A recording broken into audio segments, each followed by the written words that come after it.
everyone, it's Susan with Sharksploitation Sunday.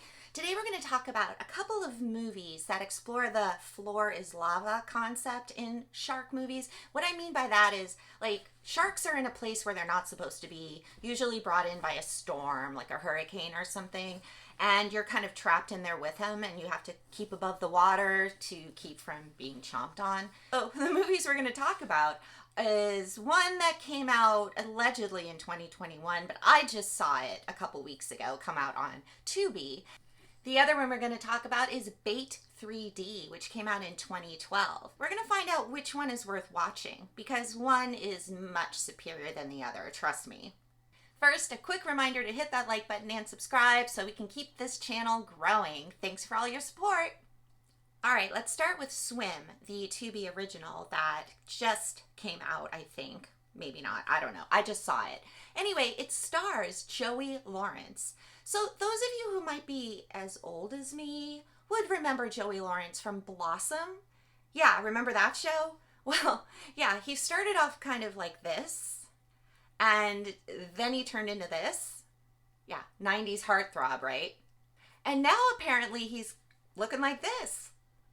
Look, I don't think it's that big of a draw anymore to have Joey Lawrence in a movie, but there he was.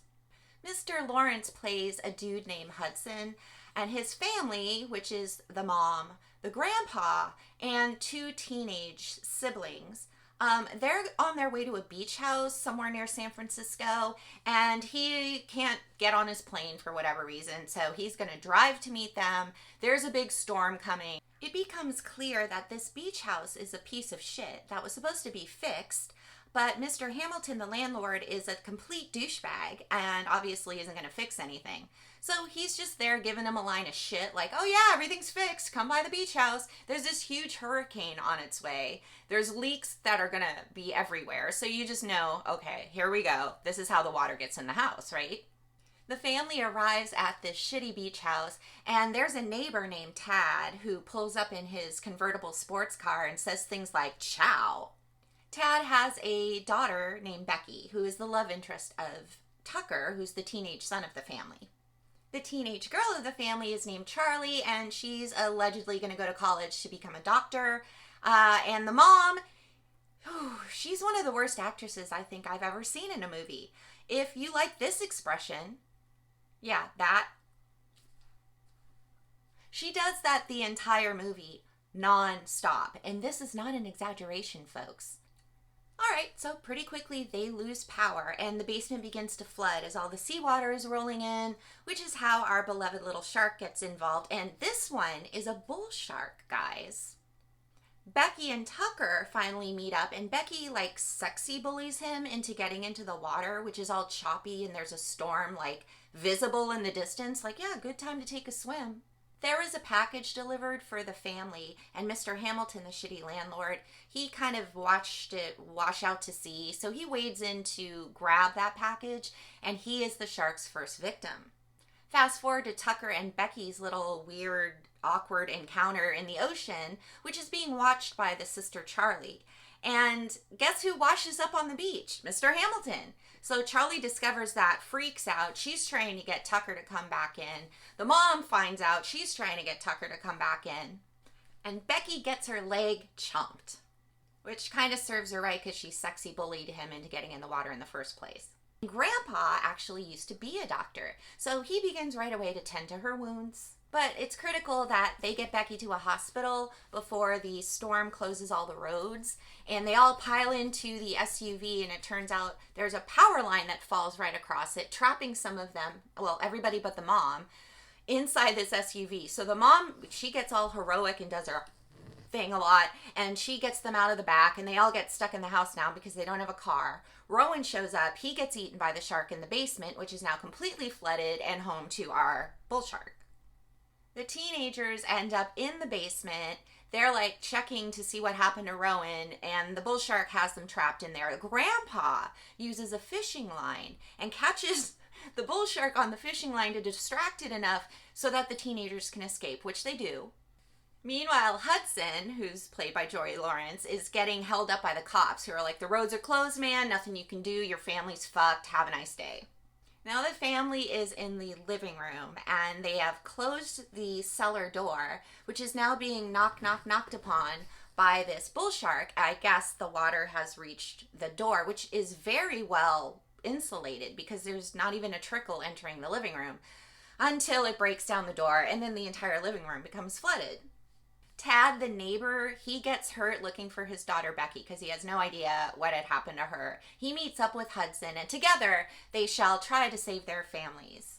Hudson's family with the wounded Becky, they're trying to get upstairs to the second floor, so they're hitting the shark with various objects, anything they can get their hands on, including an umbrella, and it's really happening off screen. So yeah, you don't see the shark getting hit, you don't see the shark at all. And in this case, it isn't like suspense building, don't show the shark. It's like we don't have the budget to show the shark and we don't really give a shit.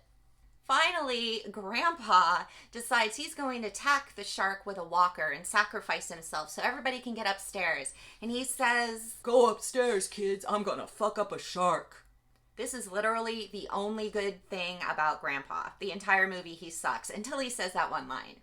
Tad and Hudson end up showing up on surfboards. And it's funny because the family's all like, we're saved, when they see these two guys come up on a surfboard. Like, why would you think that they're safe? They're in the water with a shark.